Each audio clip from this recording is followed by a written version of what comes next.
Este áudio, juntamente com o livro SUS, Legislação e Questões Comentadas, de autoria de Lenildo Turler, fazem parte do método inovador de ensino e foram criados para auxiliar os profissionais de saúde nos estudos da Constituição Federal, referente à seção da saúde e das leis 8.080 e 8.142 do ano de 1990 e seus dispositivos complementares. Para saber sobre novas edições ou de outros livros relacionados ao método inovador de ensino do professor Lenildo Turler, basta acessar o site www.lenildoturler.com.br. Lição 1. Constituição Federal. Título 8. Da Ordem Social. Capítulo 1. Disposição Geral. Artigo 193. A ordem social tem como base o primado do trabalho e como objetivo o bem-estar e a justiça sociais. Capítulo 2. Da Seguridade Social. Seção 1. Disposições Gerais. Artigo 194. A Seguridade Social compreende um conjunto integrado de ações de iniciativa dos poderes públicos e da sociedade, destinadas a assegurar os direitos relativos à saúde, à previdência e à assistência social. Parágrafo único. Compete ao poder público, nos termos da lei, organizar a Seguridade Social com base nos seguintes objetivos. 1. Universalidade da cobertura e do atendimento. 2. Uniformidade e equivalência dos benefícios e serviços às populações urbanas e rurais. 3. Seletividade e distributividade na prestação dos benefícios e serviços. 4. Irredutibilidade do valor dos benefícios. 5. Equidade na forma de participação no custeio. 6. Diversidade da base de financiamento. 7. Caráter democrático e descentralizado da administração mediante gestão quadripartite com participação dos trabalhadores, dos empregadores, dos aposentados e do governo nos órgãos colegiados. Artigo 195. A Seguridade Social será financiada por toda a sociedade, de forma direta e indireta, nos termos da lei, mediante recursos provenientes dos orçamentos da União, dos Estados, do Distrito Federal e dos municípios e das seguintes contribuições sociais. 1.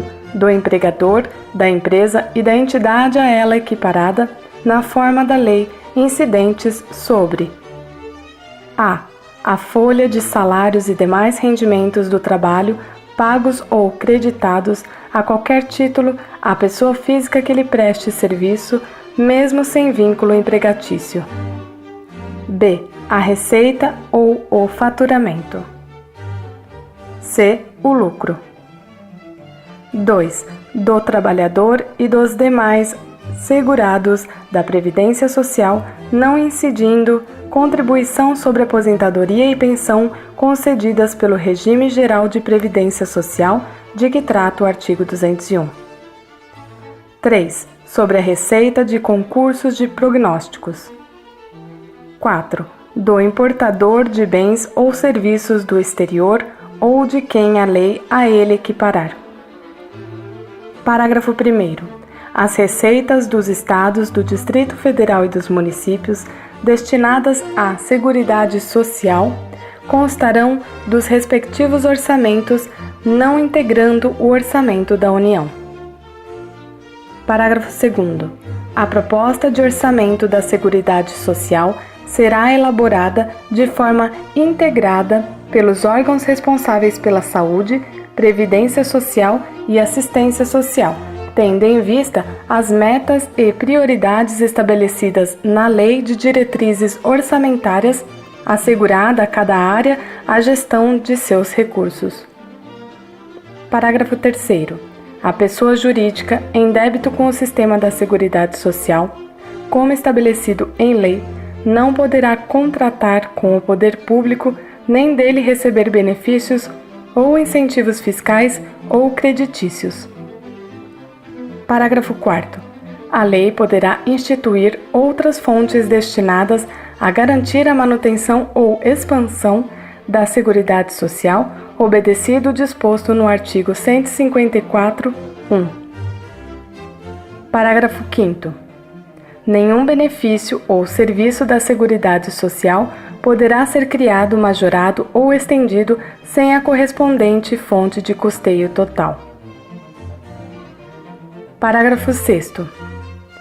As contribuições sociais de que trata este artigo só poderão ser exigidas após decorridos 90 dias da data da publicação da lei que as houver instituído ou modificado, não se lhes aplicando o disposto no artigo 150(3)b. Parágrafo 7º. São isentas de contribuição para a Seguridade Social as entidades beneficentes de assistência social que atendam às exigências estabelecidas em lei. Parágrafo 8º. O produtor, o parceiro, o meeiro e o arrendatário rurais e o pescador artesanal, bem como os respectivos cônjuges que exerçam suas atividades em regime de economia familiar sem empregados permanentes, contribuirão para a Seguridade Social mediante a aplicação de uma alíquota sobre o resultado da comercialização da produção e farão jus aos benefícios nos termos da lei. Parágrafo 9º. As contribuições sociais previstas no inciso 1 do caput deste artigo poderão ter alíquotas ou bases de cálculo diferenciadas, em razão da atividade econômica, da utilização intensiva de mão de obra, do porte da empresa ou da condição estrutural do mercado de trabalho. Parágrafo 10. A lei definirá os critérios de transferência de recursos para o Sistema Único de Saúde e ações de assistência social da União para os Estados, o Distrito Federal e os municípios, e dos Estados para os municípios, observada a respectiva contrapartida de recursos. Parágrafo 11. É vedada a concessão de remissão ou anistia das contribuições sociais de que tratam os incisos 1A e 2 deste artigo para débitos em montante superior ao fixado em lei complementar.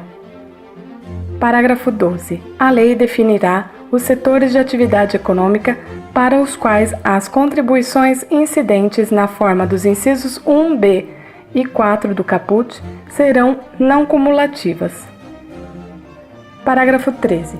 Aplica-se o disposto no parágrafo 12, inclusive na hipótese de substituição gradual, total ou parcial, da contribuição incidente na forma do inciso 1A pela incidente sobre a receita ou o faturamento. Capítulo 2. Da Seguridade Social. Seção 2. Da Saúde. Artigo 196.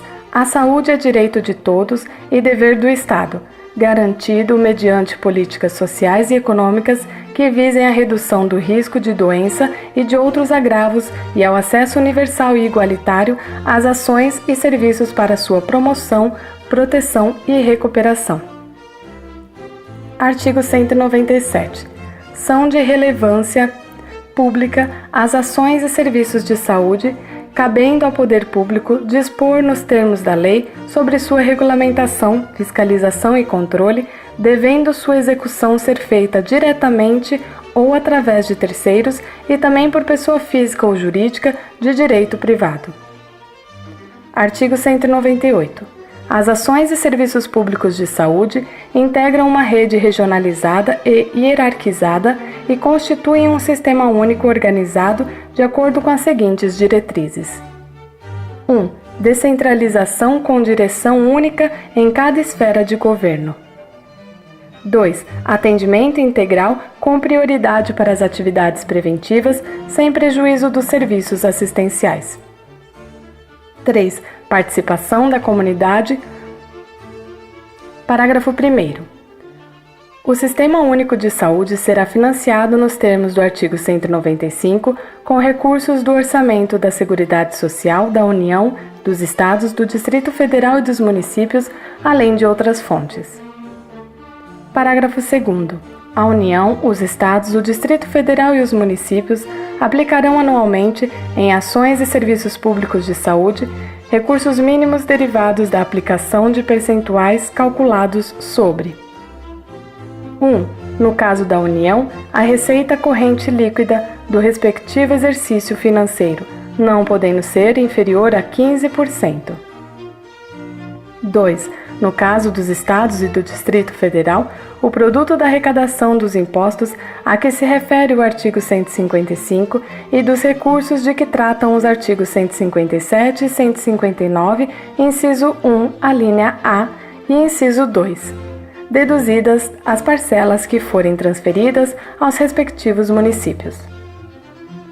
3. No caso dos municípios e do Distrito Federal, o produto da arrecadação dos impostos a que se refere o artigo 156 e dos recursos de que tratam os artigos 158 e 159, inciso 1, alínea B e parágrafo 3º. Parágrafo 3º. Lei complementar, que será reavaliada pelo menos a cada 5 anos, estabelecerá 1. Os percentuais de que tratam os incisos 1 e 2 do parágrafo 2º. 2. Os critérios de rateio dos recursos da União vinculados à saúde destinados aos Estados, ao Distrito Federal e aos municípios, e dos Estados destinados a seus respectivos municípios, objetivando a progressiva redução das disparidades regionais. 3. As normas de fiscalização, avaliação e controle das despesas com saúde nas esferas federal, estadual, distrital e municipal. 4. Revogado. Parágrafo 4º. Os gestores locais do Sistema Único de Saúde poderão admitir agentes comunitários de saúde e agentes de combate às endemias por meio de processo seletivo público, de acordo com a natureza e complexidade de suas atribuições e requisitos específicos para sua atuação. Parágrafo 5º.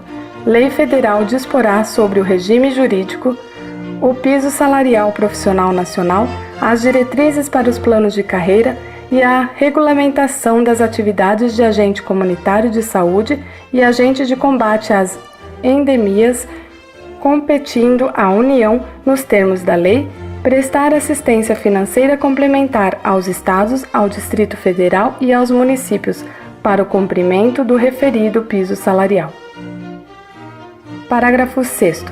Além das hipóteses previstas no parágrafo 1º do artigo 41 e no parágrafo 4º do artigo 169 da Constituição Federal, o servidor que exerça funções equivalentes às de agente comunitário de saúde ou de agente de combate às endemias poderá perder o cargo em caso de descumprimento dos requisitos específicos fixados em lei para o seu exercício. Artigo 199. A assistência à saúde é livre à iniciativa privada. Parágrafo 1º. As instituições privadas poderão participar de forma complementar do Sistema Único de Saúde, segundo diretrizes deste, mediante contrato de direito público ou convênio, tendo preferência às entidades filantrópicas e às sem fins lucrativos. Parágrafo 2º. É vedada a destinação de recursos públicos para auxílios ou subvenções às instituições privadas com fins lucrativos. Parágrafo 3º. É vedada a participação direta ou indireta de empresas ou capitais estrangeiros na assistência à saúde no país, salvo nos casos previstos em lei. Parágrafo 4º. A lei disporá sobre as condições e os requisitos que facilitem a remoção de órgãos, tecidos e substâncias humanas para fins de transplante, pesquisa e tratamento, bem como a coleta, processamento e transfusão de sangue e seus derivados, sendo vedado todo tipo de comercialização. Artigo 200. Ao Sistema Único de Saúde compete, além de outras atribuições, nos termos da lei: 1. Controlar e fiscalizar procedimentos, produtos e substâncias de interesse para a saúde e participar da produção de medicamentos, equipamentos imunobiológicos, hemoderivados e outros insumos. 2. Executar as ações de vigilância sanitária e epidemiológica, bem como as de saúde do trabalhador. 3. Ordenar a formação de recursos humanos na área de saúde. 4. Participar da formulação da política e da execução das ações de saneamento básico. 5. Incrementar em sua área de atuação o desenvolvimento científico e tecnológico e a inovação. 6. Fiscalizar e inspecionar alimentos, compreendido o controle de seu teor nutricional, bem como bebidas e águas para consumo humano. 7. Participar do controle e fiscalização da produção, transporte, guarda e utilização de substâncias e produtos psicoativos, tóxicos e radioativos. 8. Colaborar na proteção do meio ambiente, nele compreendido do trabalho. Se você alcançou o 5º dia de estudo desta lição, seguindo as orientações de estudos descritas no método inovador de ensino, no início do livro SUS, Legislação e Questões Comentadas, vá até a página de exercícios da lição 1 e resolva as questões. Ao concluir os exercícios, poderá conferir os gabaritos com os comentários do autor no final do livro.